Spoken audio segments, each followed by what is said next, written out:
Electro homeopathic remedy एवं excretory system. आज हम इलेक्ट्रो होम्योपैथिक रिमेडी एवं एक्सक्रीटरी सिस्टम के क्रम में एक्सक्रीटरी सिस्टम एक्सक्रिएशन में भाग लेने वाले, इस सिस्टम में भाग लेने वाले सभी ऑर्गन के बारे में और साथ साथ उस पर इलेक्ट्रो होम्योपैथिक दवाइयाँ कौन कौन सी कार्य करती हैं उसके बारे में हम लोग अध्ययन करेंगे। तो सबसे पहले हम देखते हैं कि उत्सर्जन यानी उत्सर्जन एक्सक्रिएशन।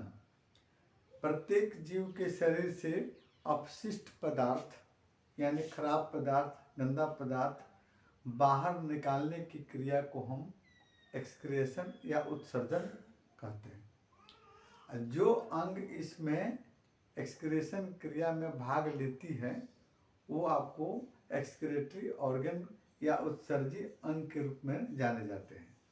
और जो पदार्थ, अपशिष्ट पदार्थ आपको उसमें जो निकलते हैं वो आपको उत्सर्जी पदार्थ कहलाते हैं यानी एक्सक्रीटरी प्रोडक्ट कहलाते हैं।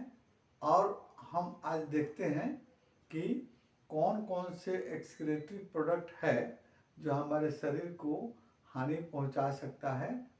देखिए, जो अंग अपशिष्ट पदार्थ आते कहाँ से हैं, पहले हम देखेंगे अपशिष्ट पदार्थ आते कहाँ से हैं।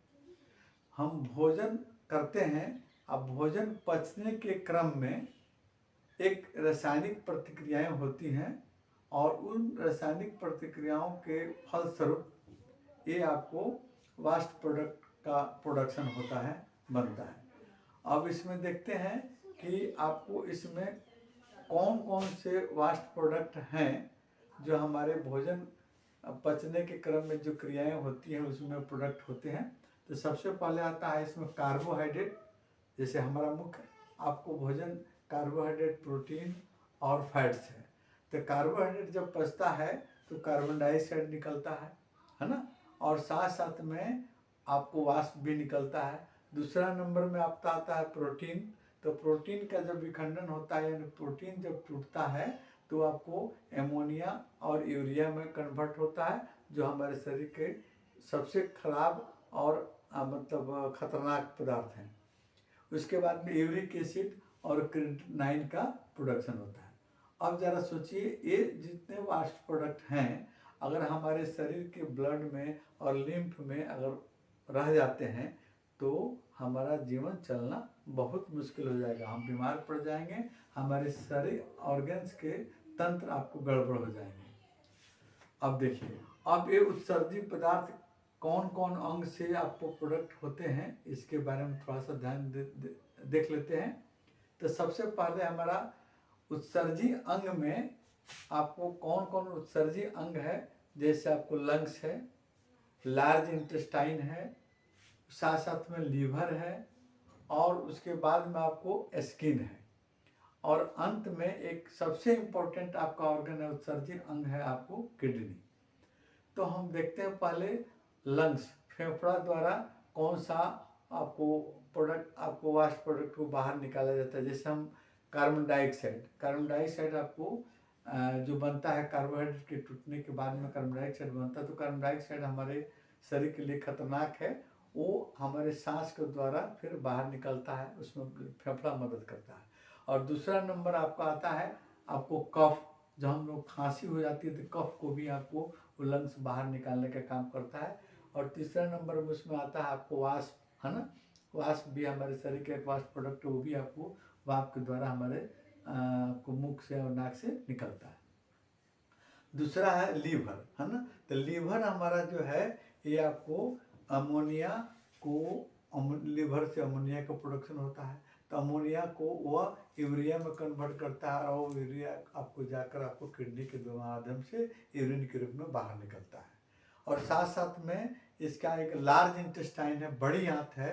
तो बड़ी आंत में जो हम भोजन किए थे तो भोजन आपको वहाँ पर पचता है।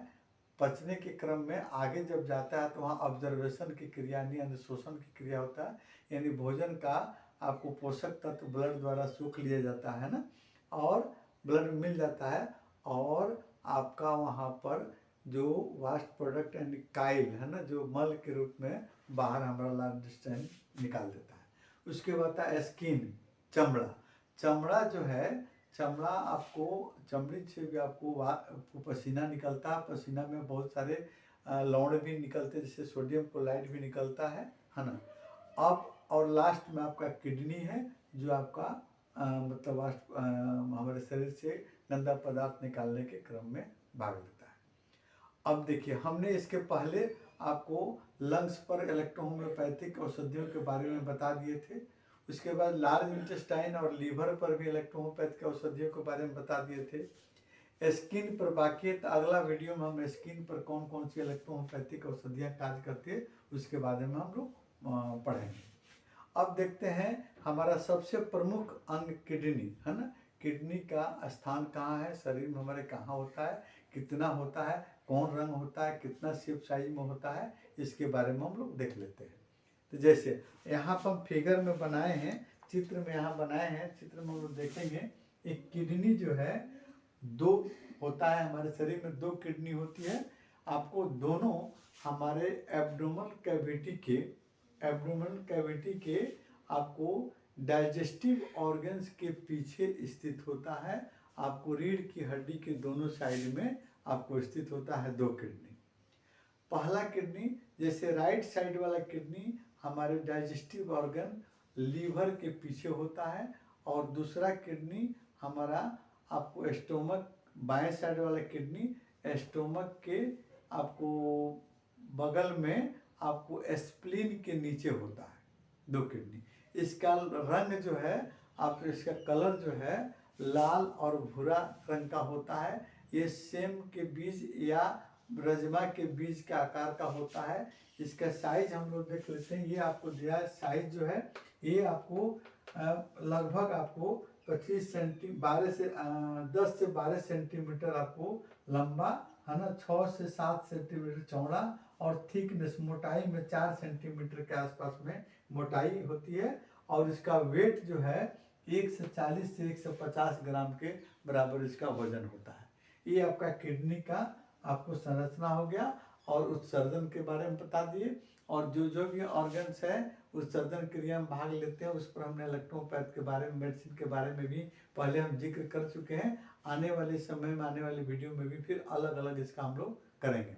जैसे लीवर पंप, इसके पहले लीवर के तमाम रोग के बारे में बता दें। इसी तरह आपको एक्सक्रीटरी सिस्टम का जो सबसे प्रमुख ऑर्गन है आपका किडनी, तो किडनी में से रिलेटेड जो भी डिजीज होगा उसका हम बताएंगे उसके बारे में, और उस पर कौन कौन सी इलेक्ट्रोहोम्योपैथिक औषधियाँ कार्य करती हैं उसके बारे में भी हम लोग जिक्र करेंगे। जय हिंद।